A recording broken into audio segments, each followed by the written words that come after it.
मला असं वाटतं की राजकारणामध्ये कौटुंबिक नातं आणणं हे दुर्दैवी आहे. म्हणजे मला असं वाटतं की मी मांडू शकेल नक्कीच, कारण शेवटी मतदारांची भाषा मी जाणते आणि बोलू शकते आणि मी मांडू शकते.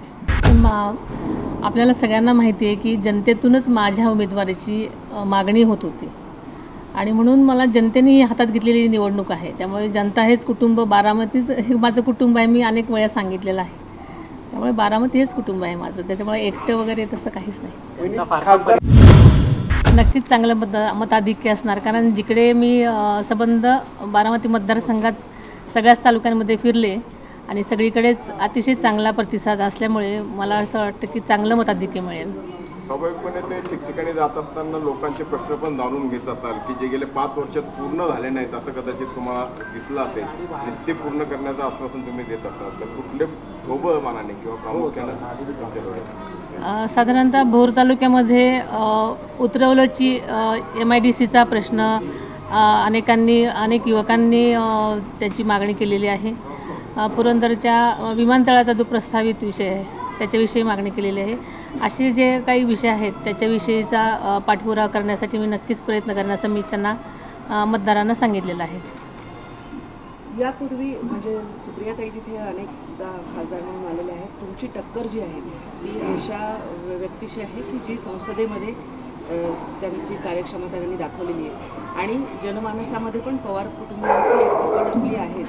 तर त्यावेळी मतदारांपर्यंत पोहोचताना तुमचे वेगळे असे काय कौशल्य, नेतृत्व कौशल्य असू दे किंवा USP झालं म्हणेल असं घेऊन तुम्ही त्यांच्यापर्यंत पोहोचताय, कारण कुठे ना कुठेतरी तुलना माजी खासदार आणि आता जो उमेदवार रिंगणात आहे तशी होणं अगदी स्वाभाविक आहे. अगदी बरोबर आहे, पण गेल्या 25 वर्षापासून मी समाजकारणामध्ये आहे. तसं मी बारामती तालुक्यातच माझं काम करत असल्यामुळे फारशी माझी माहिती इतरांना नव्हती. पण बारामती हायटेक टेक्स्टाईल पार्कची मी चेअरपर्सन आहे, जिथे 3,500 महिला काम करतात. मी काटेवाडीचा ग्रामस्वच्छता अभियान किंवा निर्मल ग्राम योजनेपासून अनेक वर्ष तिथं काम केलं.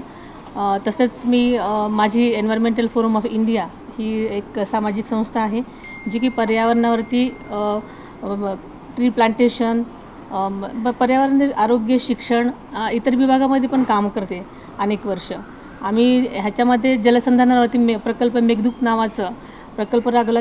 त्यानुसार आम्ही अनेक क्युसेक्स पाणी वाचवण्यासाठी काम केलेलं आहे. त्यामुळे मला समाजकारणाचा अनुभव आहे. त्यामुळे लोकांना मी काम करते ते माहिती आहे आणि हाच USP त्यांना मला वाटतं की यांनी आता अलीकडे कळल्यामुळे लोकांना माहिती आहे की माझ्यामध्ये मी काम करू शकते. बारामतीमध्ये तुम्ही आता वेगवेगळ्या ठिकाणी फिरताय, पण एक साधारण तुम्हाला बारामतीतली लढाई ही पवार विरुद्ध पवार, सुळे विरुद्ध पवार की मोदी विरुद्ध गांधी अशी वाटते?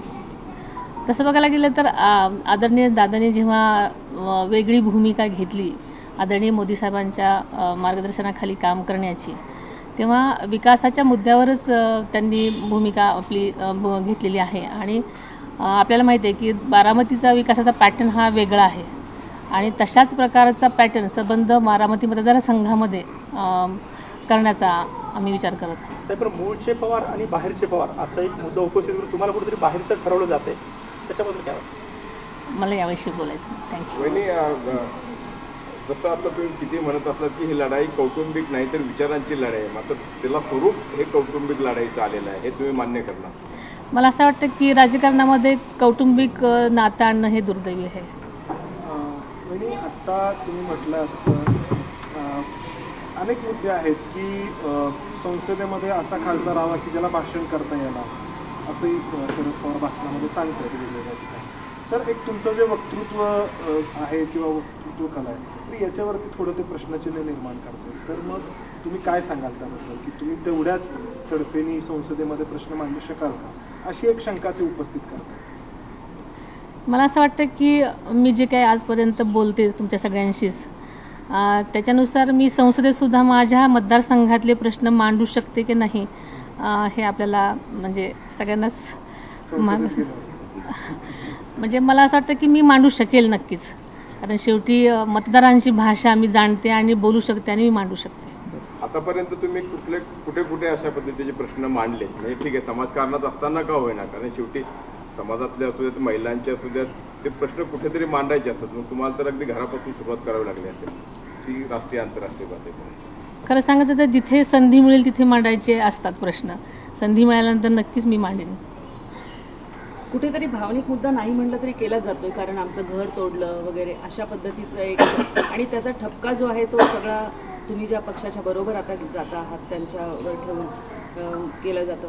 तर या भावनिक मुद्द्यांना घरामध्ये तोंड देताना परिवारामध्ये सुद्धा, कारण पवार कुटुंब हे एक तसं एकसंध सगळ्यांनीच पाहिलेलं आहे वेगवेगळ्या कारणांनी निमित्ताने.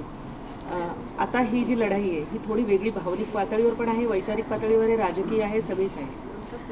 आपल्याला माहिती आहे ही लोकसभेची निवडणूक आहे. निवडणूक म्हटलं की आरोप प्रत्यारोप आलेच, त्याच्यामुळे हे होतच राहणार.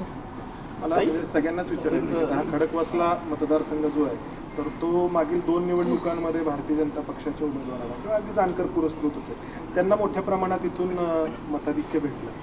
आता मतदारांना तुम्ही सांगितल्यानंतर मतदारांची प्रतिक्रिया काय आहे की आता तुम्ही घड्याळाला मतदान करा? हो, मी तुम्हाला अगदी खरं सांगतो की माझ्याकडे जेव्हा अजितदादा आले होते तो घडलेला प्रसंगच सांगतो. या परिसरातले जवळजवळ 250-300 लोक इथं खाली उभे होते आणि लोकांना असं मनात येतं की बाबा भाजपचे मतदार हे घड्याळावर मतदान करतील का.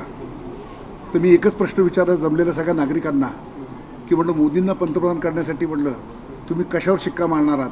सगळ्यांनी एकमुखाने सांगितलं की आम्ही घड्याळावर करणार आहोत. त्यामुळे जेव्हा अशी प्रकारची एक युती तयार होते तर तुम्हाला स्वाभाविकपणाने दिसतं की आपल्या युतीमध्ये असणाऱ्या जो कोणी उमेदवार असेल त्याला वोट ट्रान्सफर होतात. हा आत्तापर्यंतचा अनुभव आहे. गेल्या लोकसभेचा मी खडकवासल्याचा निवडणुकाचं सगळं सूत्र माझ्याकडे होती. मला माहिती की मोठं मताधिक्य जे मिळवलं त्याचं कारण एक फार मोठा प्रभावी असा बेस इथे BJPचा आहे.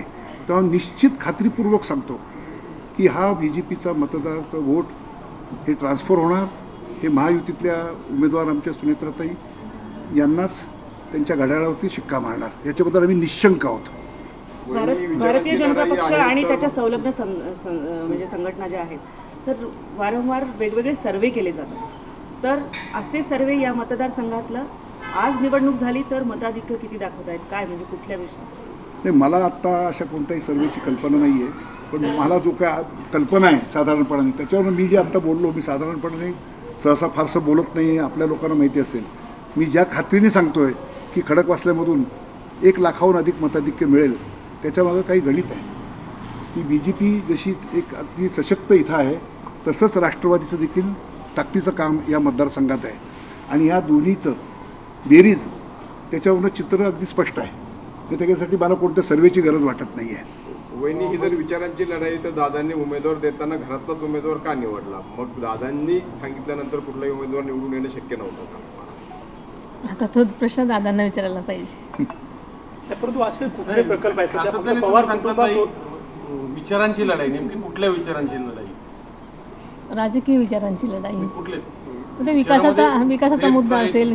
प्रागतिक 2-3 प्रकार आहेत, उजव्या विचारसरणी, डावी विचारसरणी किंवा शाहू फुले आंबेडकर. तर कुठला विचार घेऊन तुम्ही पुढे जाणार आहात? आम्ही शाहू फुले आंबेडकरांचा विचार, राष्ट्रवादी पक्षाची मी उमेदवार आहे, राष्ट्रवादी पक्षाचे कार्यकर्ता असल्यामुळे शाहू फुले आंबेडकरांचा विचार मी पुढे घेऊन जाणार आहे. आम्ही सध्या युतीमध्ये आहोत आणि तो विकासाचा मुद्दा आम्ही पुढे घेऊन चाललेलो आहोत. नाही, त्याचं उत्तर मी देतो. म्हणजे तुम्ही आता पत्रकार आहात, तुम्हालाही कल्पना आहे की भारतीय जनता पार्टी ही देखील शाहू फुले आंबेडकर ह्या विचारांना मानते. तुम्ही अशा प्रकारचं काहीतरी द्वैत निर्माण करायचा प्रयत्न करतात प्रश्नातून की जणू काही ह्या 2 अगदी वेगळ्या विचारसरणी आहेत आणि ह्या कशा काय एकत्र आलेल्या आहेत. तर ही वस्तुस्थिती नाही आहे. ही जी काही अशा प्रकारची मांडणी आहे ही ठराविक प्रकारच्या विश्लेषकांनी केलेली महाराष्ट्रामध्ये. त्यांनी अशा प्रकारचं एक हे केलं की नाही बाबा ह्यांना उजवं म्हणायचं, यांना डावं म्हणायचं, यांना काय म्हणायचं, तुम्हाला काय म्हणायचं तुम्ही म्हणा. पण आमची जी वाटचाल आहे ही विकासाच्या दृष्टिकोनातून आहे. ही अगदी सगळ्यांचा, म्हणजे वारंवार मोदीजी सांगतायत की कोणासाठी काम करायचं, अगदी शेवटच्या माणसासाठी काम करायचं आहे. त्यामुळे ह्या विचारसरणीमध्ये कोणत्याही प्रकारचा काहीतरी भेद आहे आणि अशा प्रकारचे लोक, 2 वेगळ्या टोकाच्या विचाराची माणसं एकत्र आलीत असं मला वाटत नाही. काही ज्या पद्धतीने सुप्रिया सुळेंच्या प्रचारात अजित पवारांचे भाऊ श्रीनिवास पवार तर इतर सगळी मंडळी त्यांच्या प्रचारासाठी फिरत आहेत, कुठेतरी कुटुंबातच एकटं पाडण्याचा हा प्रयत्न आहे असं वाटतं? नाही, आपल्याला सगळ्यांना माहिती आहे की जनतेतूनच माझ्या उमेदवारीची मागणी होत होती आणि म्हणून मला जनतेने हातात घेतलेली निवडणूक आहे. त्यामुळे जनता हेच कुटुंब, बारामतीच हे माझं कुटुंब आहे. मी अनेक वेळा सांगितलेलं आहे. त्यामुळे बारामती हेच कुटुंब आहे माझं. त्याच्यामुळे एकटं वगैरे तसं काहीच नाही. खासदार बनल्यानंतर पहिल्या 3 गोष्टी कुठल्या प्राधान्याने तुम्ही कराल? महिला सक्षमीकरण तर तुम्हाला माहिती आहे की मी पहिल्या दिवसापासून आणि मागच्या अनेक वर्षापासून मी महिला सक्षमीकरणावरती काम करत आहे. शेतकरी सगळ्याच बाजूंनी पिचलेला असतो. त्यातून पर्जन्यमान कमी असल्यामुळे पावसाच्या प्रमाणात आणि शेतकऱ्यांसाठी मला नक्कीच अनेक गोष्टी करायला आवडतील. आणि युवक माझा नोकरीच्या संधी खूप कमी प्रमाणात असल्यामुळे त्यांना युवकांसाठी मला काम करायचं. वहिनी, आधीच्या खासदारांना अशी कुठली कामं आहेत जी प्रकर्षानं करता आली नाही आणि तुम्ही असून ते कामं पुढे करणार आहात, अशी काही ठराविक कामं सांगता येतील किंवा काही मुद्दे आहेत हे मुद्दे घेऊन तुम्ही लोकांसमोर जाताय किंवा लोकांचे हे मुद्दे आहेत जी आधी नाही सुटली तुम्ही सोडवणार आहात? आणि मतदारसंघामध्ये फिरत असताना म्हणजे वारंवार येणारे मुद्दे म्हणजे MIDC मुद्दा, जो की नोकरीच्या संधी ज्या युवकांना आणि महिलांना पाहिजे आहेत त्या भोर आणि वेल्हा या भागामध्ये, तसेच विमानतळाचा मुद्दा जो आहे पुरंदरचा, तो एक वारंवार समोर येतो. अशा प्रकारचे जे प्रलंबित मुद्दे आहेत त्यांना मी पुढे नक्कीच संधी मिळाल्यानंतर मी लगेच त्याच्यावर काम करण्याचं ठरवणार आहे. राजकीय याचा अर्थ या विचारांची लढाई मुद्दे सोडवलेले नाही. राजकीय विचारांची लढाई असते, रिंग रोड राजकीय विचारांची लढाई असं तुम्ही म्हणताय खरं, पण सहानुभूती ही गोष्ट टॅकल करण्यासाठी तुम्ही पॉलिटिकल प्लॅन काय आखताय? म्हणजे कारण येस, ही गोष्ट मान्य करावं लागेल कॅन्डिडेट म्हणून पण की काही प्रमाणात सहानुभूती या मतदारसंघात आहे आणि ती इनकेस वोट्समध्ये करायचा प्रयत्न सुद्धा तिकडून होतो.